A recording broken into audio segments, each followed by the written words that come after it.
In recent weeks, residents of Illinois have been subjected to an advertising campaign that claims that Illinois bridges are crumbling and falling down and people are dying because of it.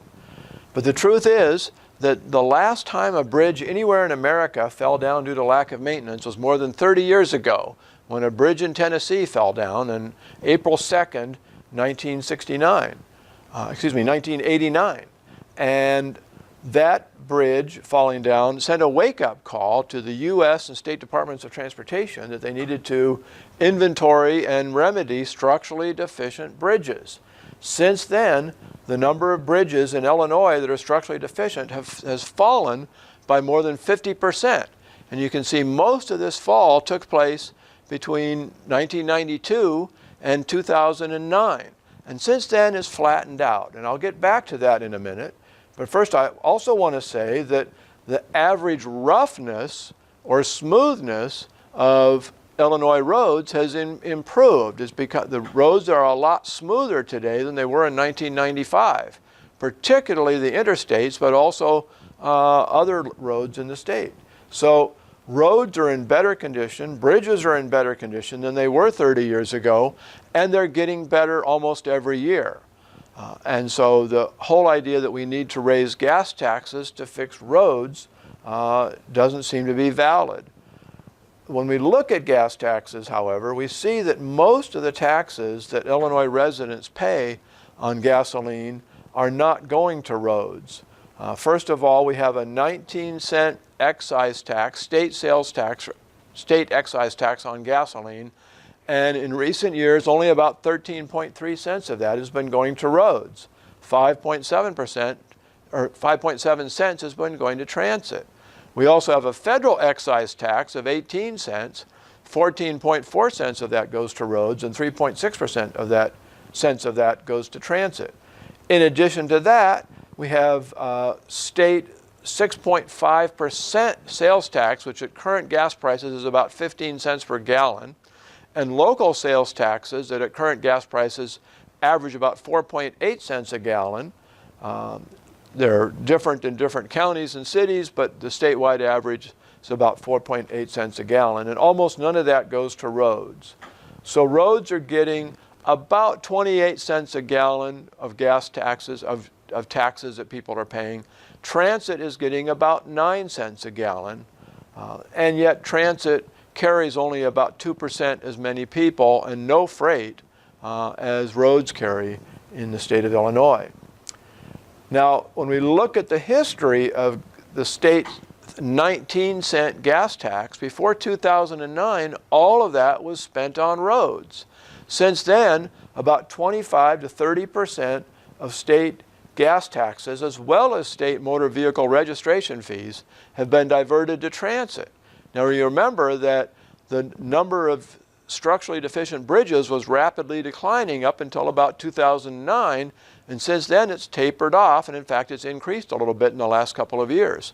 If that money hadn't been diverted to transit, there would have been plenty of money to fix more of those bridges, but the state has been misallocating that money.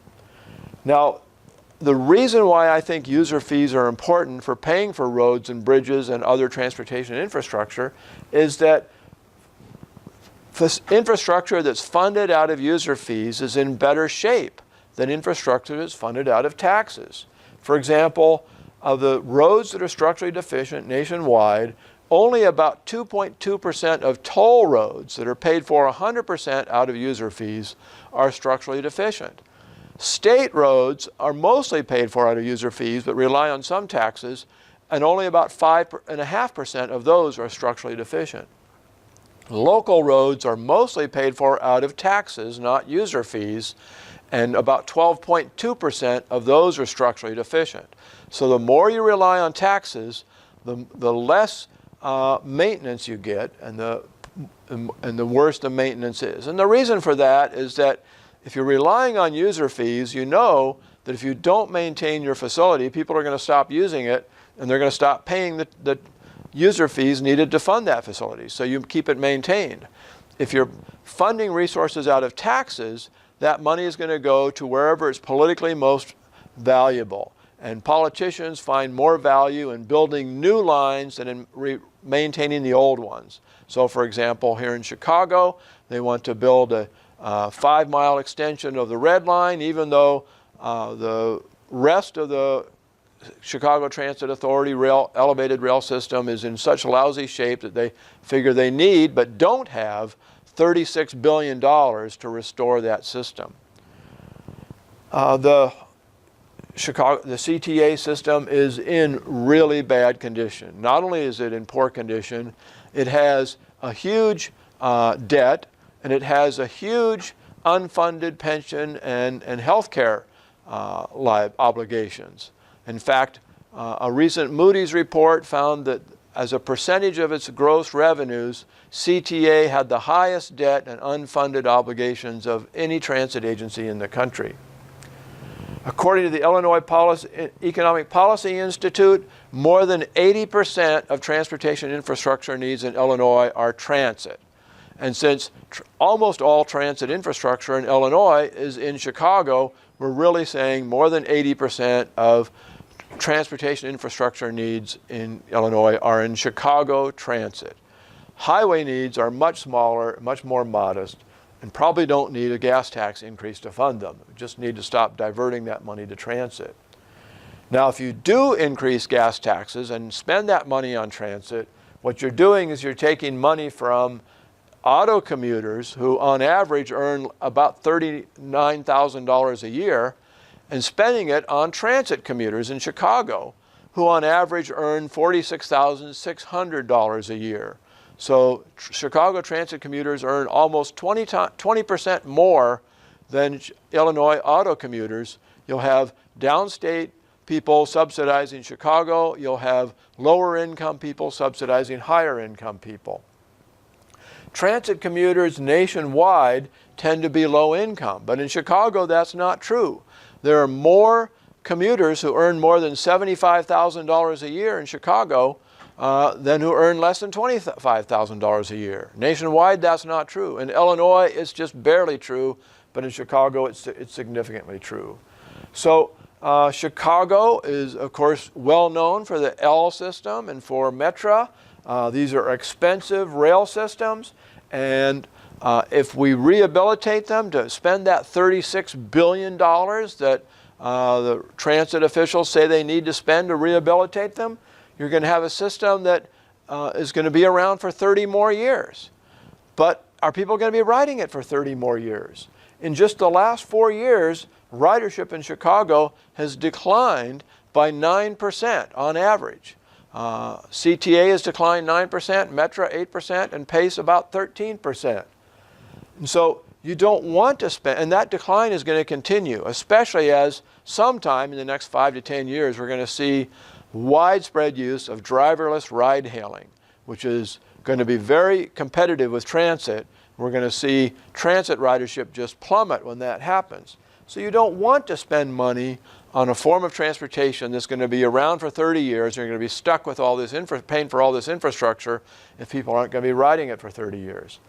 That means you need to replace rail transit, which is really obsolete, with that new technology, buses. Buses are cheap, they use infrastructure that can be shared with other vehicles, and even if you have dedicated bus lanes, if it turns out that people stop riding the buses, it's easy to turn those dedicated lanes into highway lanes open to anyone. Now it so happens that in 1927, an Indiana company called Twin Coach developed the first bus that was cheaper to operate as well as cheaper to buy than rail cars. And this bus is called the Twin Coach bus. This happens to be in the city of Milwaukee, which is the first city to buy them.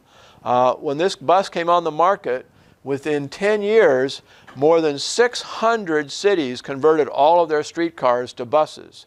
You might have heard about the General Motors streetcar conspiracy that supposedly ran the streetcars out of business to force people to ride buses and drive cars. But the reality is that didn't start until 1937. After Twin Coach had actually put the streetcar industry out of business, all General Motors was trying to do was capture some of the bus market from Twin Coach. Now, one person who understood the value of buses was Ralph Budd, who up until 1949 was the president of the Chicago, Burlington, and Quincy Railroad, which was headquartered here in Chicago.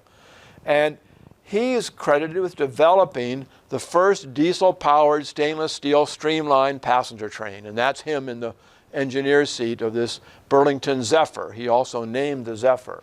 When he retired from the Burlington in 1949, the governor of Illinois made him the chairman of the Chicago Transit Authority, which had just been created and which had just purchased hundreds of new streetcars. But he sat down and did some numbers crunching, and he quickly figured out that those streetcars cost a lot of money to operate, and they weren't filling up all the seats, and they needed to replace it with something cheaper. So he ordered all the streetcar lines to be scrapped and replaced with the latest models of twin coach buses, which at that time were propane powered, because at that time he calculated that propane cost a lot less than gasoline or diesel fuel. So he even converted some of the elevated lines to buses, but mainly he converted all the streetcar lines between 1949 and 1956. All the streetcar lines were torn out and replaced with twin coach buses. So today you have elevated lines, such as the lines that are run with the 3200 series cars. Most of these cars have about 38 seats in them and they have about 49 seats in them and room for about 40 more people standing. About 90 people total can occupy one car. And you can run 8 cars in a train. You can run one train about every 2 minutes, which means on average you can move about 23,000 vehicles an hour. You also have the 5000 series cars, which have fewer seats in them, which means there's more standing room. So you can fit more people in. Notice fewer people are seated, more people are standing. You can fit almost 30,000 people an hour in these 5000 series cars if you run trains that are 8 cars long with them. But that's nothing compared to what you can do with buses. In Istanbul, they have a bus rapid transit line that parallels a freeway. They run one bus every 14 seconds. They're capable of running even more buses if they wanted to. They can move 30,000 people an hour. They actually do move 28,000 people an hour during some rush hours, which is far more than probably actually use the CTA trains. Bogota, Colombia, has a bus rapid transit system that's even more productive. They can move 48,000 people an hour, which is far more than the CTA. It's more than the New York City subway, which is the most heavily, highest capacity rail system in North America. So if you need to move a lot of people into downtown, buses can do it better, they can do it faster, they can do it for far less money than trains. So instead of spending $36 billion rehabilitating the train lines here, you should simply use buses. You might need to do things like use the express lanes on the Dan Ryan and high occupancy lanes on some of the other freeways and dedicate them to buses, or share them with buses and people in cars who are willing to pay tolls. That's called a high occupancy toll lane. In 2014, I wrote a report for the Cato Institute about rapid bus systems, and I calculated that just 4 bus lines into Chicago would probably be sufficient to move all the people who now take CTA and Metro trains into the downtown Chicago. So buses are the way to go. They are cheaper, and you can pay for them more out of user fees and rely far less on taxes with buses than with rail lines. So that's my proposal, is to stop diverting gas taxes to transit and update the transit system in Chicago to use buses, which cost a lot less money.